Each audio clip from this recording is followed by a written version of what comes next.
Assalamu alaikum wa rahmatullahi wa barakatuh. This is brother Alex and he will tell us his story of how he became Muslim. Assalamu alaikum rahmatullahi wa barakatuh. So basically, I'd like to tell you my story how I became Muslim.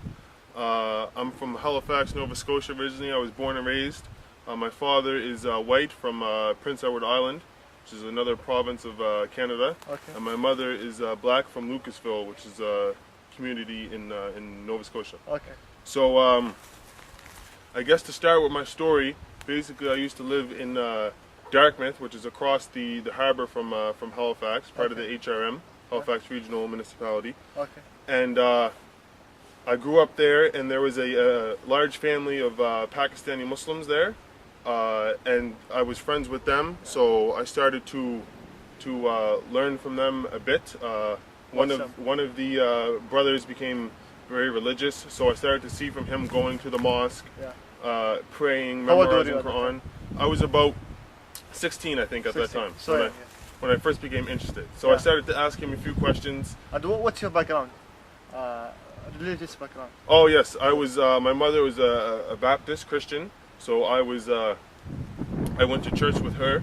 And even when I was young, when she stopped going to church, I was the only one in my family who used to go for a period of time. And then as I got a little bit older, into my later teenage years, I stopped going to church. I kind of fell out of the religious aspect. I still believed in God, still believed in a lot of Christian beliefs, but I didn't go to church. I didn't believe in the organized religion. So basically, I started to ask my friends questions, learn about Islam from them. And when I was 17, in the summer between grade 11 and grade 12, I moved from Dartmouth, from Coal Harbour, Dartmouth, to a place in Halifax called Bedford, with my father and my stepmother. And there's many, mashallah, many Arabs there. So there's many Muslims, and it's a big culture shock going from one place to the other, because in Coal Harbour, there are a few Muslims, but they're not very visible. There's nobody wears hijab, none of these things.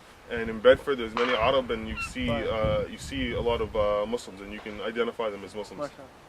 So when I got there, after a while, some of the Arabs started to realize or started to know that I was interested in Islam. So one day, a Iraqi brother told me, we have Friday prayers at our school, at our high school at lunchtime. So you should come join us.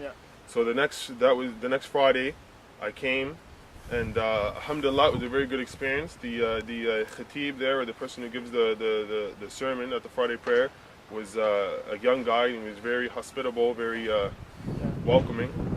So alhamdulillah, I prayed with them, even though I didn't know what I was doing. I just followed along and everything. And so I talked to him afterwards, after the prayer. And I went to several more, and there was another guy who used to come. So I used to talk to both of them after the prayer. So at one point, we finished praying, and I was talking to him after, and he asked me, "What do you think about Islam?" So I told him, I believe in Islam. I think that is the correct religion. That is the right way of life. So he told me that you should become Muslim. And I just kind of brushed it off, I was young. I had still a lot to learn. So he said, "Well, you should become Muslim. You never know when you're gonna die." And so I kind of just laughed that off. I was 17 at the time. I was kind of like, I'm not gonna die anytime soon. I'm gonna be an old man, in my 80s with my grandchildren, gray hair, and that's when I'll die. So I kind of didn't pay any attention to that. So I went to about 4 or 5, I think, and then the summer came, school ended, so I didn't go to any more.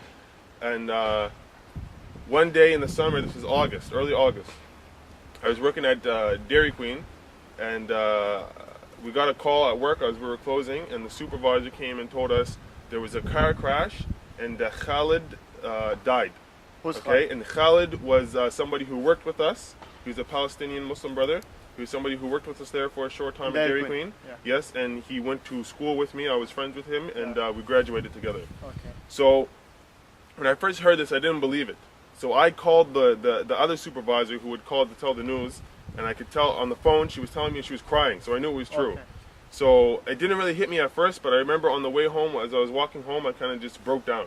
I kind of just started crying in the middle of the street. Why is that? This was at night, and I had some time by myself when I was walking home to think about it. And this was the first time that I ever knew anybody my age who had died. He was my exact age. I was just barely 18 at that time. He was 18.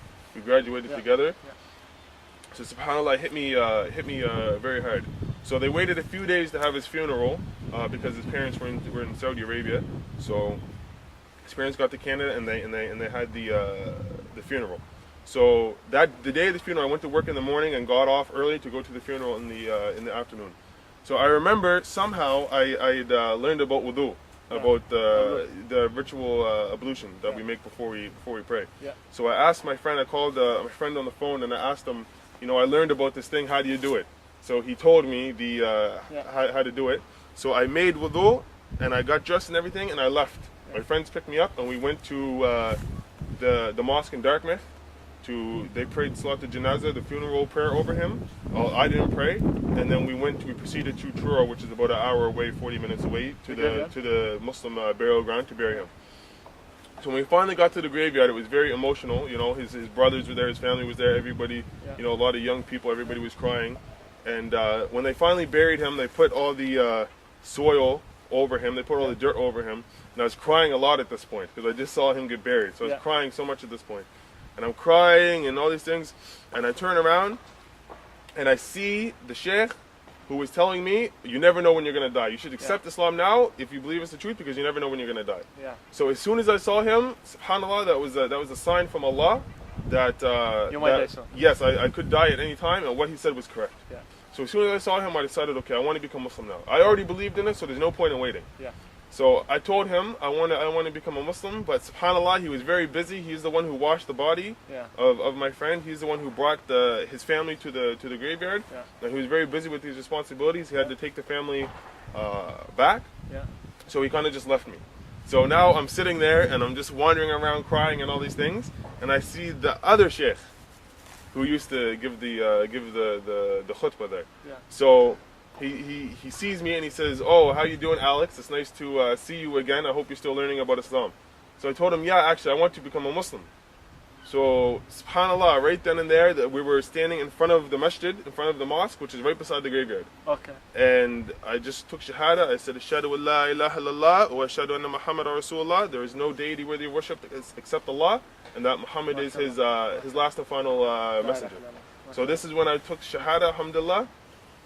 And we prayed the Maghrib. This is right when Maghrib happened. So I remember I got very scared because as soon as I finished Shahada, they had the guy, he made adhan, he made the call for prayer in the mosque, and there was no microphone. So he said it very loud. Allahu Akbar, very loud. And I got scared. I said, "Oh, what is this? What's going on?" And they told me, "Oh, it's time to pray." Yeah. So I remember the guy who I took Shahada with, he said, "Okay, it's time to pray. So there's something called wudu. Do you know it?" And I said, "Yeah, I just made it this morning." Yeah. So he said, "Okay, go make wudu and then we'll pray."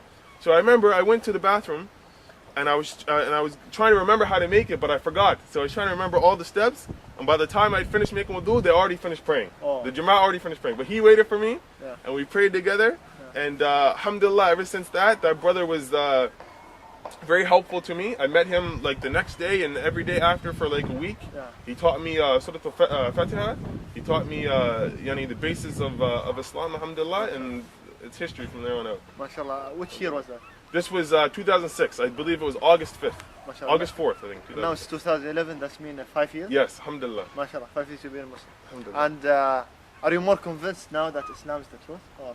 Oh yes, alhamdulillah, of course. Because someone might say that you became Muslim just because emotional reasons? Yeah, of course. No, it wasn't like that.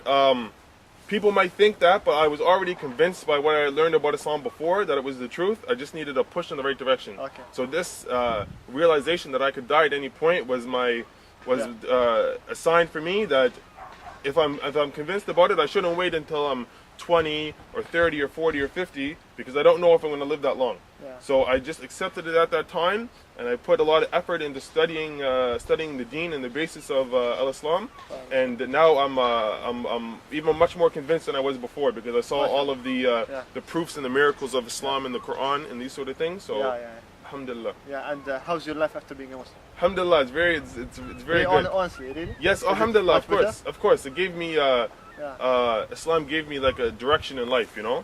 I was confused before. So what's the direction? The direction is just to live in an upright life, a righteous way of life, Okay. Before I was confused. I didn't know what I wanted to do, what I wanted to be. I didn't know what was the correct way to to live. I live by my own philosophy, so I was getting I was still young, so I was getting into some bad things at this time. But alhamdulillah, Allah guided me to the right path before I got too far down the wrong path. MashaAllah, MashaAllah. Thank you very much. Okay, Jazakallah khair. Inshallah, may Allah guide everyone. Jazakallah khair. Assalamu alaikum.